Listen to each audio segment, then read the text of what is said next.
السلام علیکم ورحمۃ اللہ وبرکاتہ۔ میرے پیر و مرشد آقائے نعمت دریائے رحمت امام المناظرین غیظ المرافقین مظہر اعلیٰ حضرت خلیفہ اعلیٰ حضرت مرید اعلیٰ حضرت حضرت علامہ مولانا مفتی الحاج شاہ محمد حشمت علی خان صاحب قادری برکاتی رضوی مجددی لکھنوی ثم پیلی بھیتی علیہ رحمت و رضوان کے تعلق سے آج طرح طرح کی افواہیں پھیلائی جاتی ہیں کہ ان کو سرکار اعلیٰ حضرت سے خلافت نہیں تھی، سرکار اعلیٰ حضرت سے وہ براہ راست مرید نہیں ہوئے تھے۔ اس سلسلے میں متعدد لوگوں نے مجھ سے فرمائش کی تو اپنی معلومات کے مطابق میں بات پیش کر رہا ہوں۔ آپ سماعت فرمائیں، اگر اس میں کوئی غلطی نظر آئے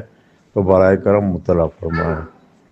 حضور شیر بیس سنت رضی اللہ تعالیٰ عنہ نے جو شجرہ اپنے قلم سے لکھا، اس میں بشارت کے نام سے ایک ہیڈنگ لگا کر ایک صفحے کا مضمون لکھا۔ اس مضمون میں حضور شیر بیس سنت نے لکھا کہ اس فقیر کو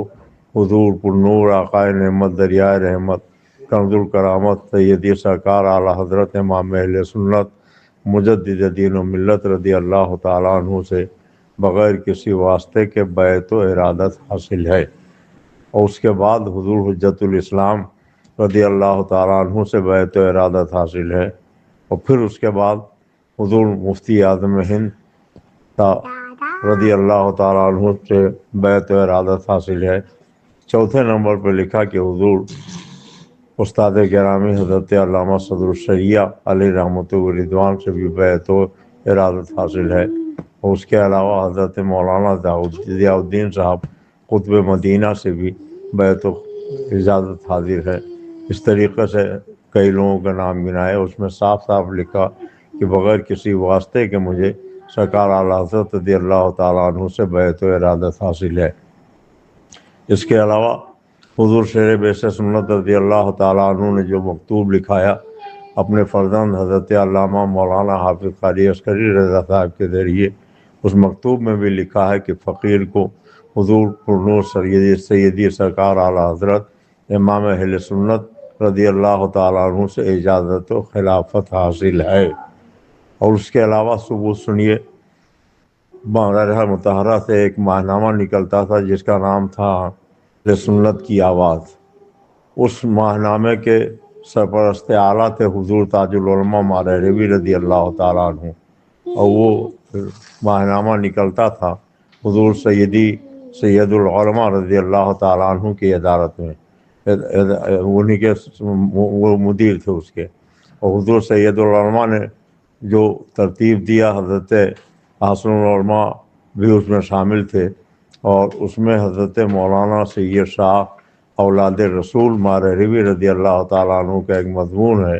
جس میں انہوں نے لکھا ہے کہ میرے پیر و مرشد مظہر اعلیٰ حضرت امام المناظرین شیر بیس سنت رضی اللہ تعالیٰ عنہ کو براہ راست حضور سیدی سرکار اعلیٰ حضرت امام اہل سنت سے بیعت حاصل ہے۔ اور انہوں نے فرمایا کہ جو لیگیوں نے یہ افواہ پھیلائی ہے کہ حضور صدر الشریعہ کے ہاتھ پر بیعت ہو کر حضور اعلیٰ حضرت کے مرید بنے، یہ بالکل غلط ہے۔ ہاں البتہ حضرت کے والدین کریمین جو حضرت مولانا ہدایت رسول صاحب رام پوری کے مرید تھے، ان کے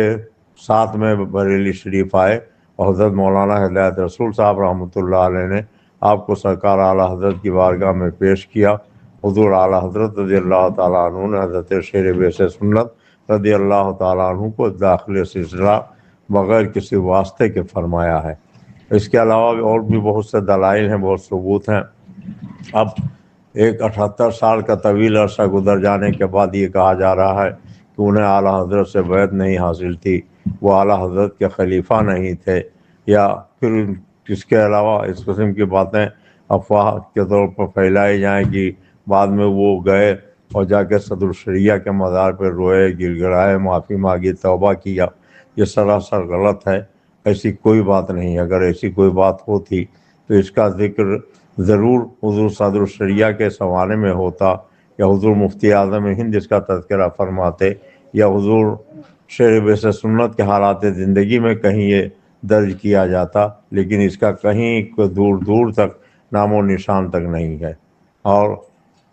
یہ دعویٰ کرنا کہ وہ گئے روئے گر گرائے بالکل ہی مضحکہ خیز بات ہے، اس لیے کہ اس سلسلے میں سب سے اہم سب سے بنیادی کام آقائے نعمت تاجدار اہل سنت سید الکریم حضور سرکار مفتی اعظم نے فرمایا کہ بزرگوں میں آپس میں جو اختلافات تھے سب کو اکٹھا کر کے عرس رضوی شریف کے موقع پر آپس میں سب کو ایک دوسرے سے گلے ملا دیا اور فرمایا کہ لوگ ایسے باہم شیر و شکر ہو گئے جیسے کبھی کسی کے اندر کوئی رنجش کوئی اعتراف اور کوئی دشمنی تھی ہی نہیں، بلکہ فرمایا سب ایک دم ترک شیر و شکر ہو گئے۔ حضور سرکار مفتی اعظم ہند رضی اللہ تعالیٰ عنہ کی بشارت عظمیٰ جو چھپی ہوئی موجود ہے اس میں کہیں یہ نہیں ہے کہ کس نے معافی مانگی، کون غلطی پر تھا کون حق پر تھا، بس یہ کہ ہاں کچھ آپس میں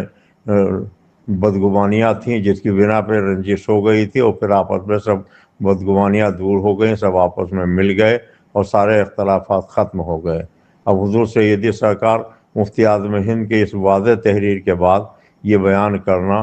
کہ نہیں وہ آئے روئے گر گرائے معافی مانگی، تو اس میں تو حضور سیدی سرکار مفتی اعظم ہند کی بھی توہین ہے، خالی حضور شیر بیس سنت کی توہین نہیں ہے، اس میں سرکار مفتی اعظم ہند کی بھی توہین ہے۔ اور پھر ظاہر ہے کہ جب جس واقعے کو جس اختلاف کو حضور سیدی سرکار مفتی اعظم ہند نے تقریباً 100 سال پہلے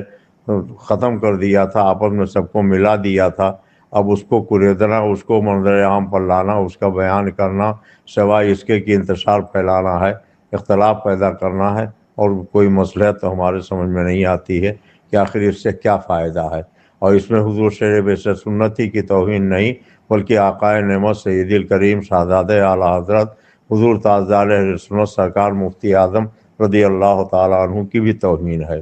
صبر کی بھی کوئی انتہا ہوتی ہے۔ اس سے پہلے عرس رضوی شریف کے ممبر شریف پر حضور سیدی سرکار شیر بیس سنت کی بارگاہ میں بکواس کی گئی، الٹے سیدھے الزامات لگائے گئے اور غلط باتیں کی گئیں، لیکن ہم لوگوں نے دل پہ پتھر رکھ کر اس کو برداشت کر لیا۔ اگر کوئی کسی کو کچھ کہنا ہی ہے تو اپنے گھر کے اسٹیج سے کہے، اپنے دروازے سے کہے، اپنے مدرسے کے اسٹیج پہ کہے۔ حضور سیدی سرکار اعلیٰ حضرت رضی اللہ تعالیٰ عنہ کا عرس پاک یا حضور تاج الشریعہ کا عرس پاک یا حضور مفتی اعظم ہند کا عرس پاک اس لیے نہیں منعقد کیا جاتا ہے کہ آپ وہاں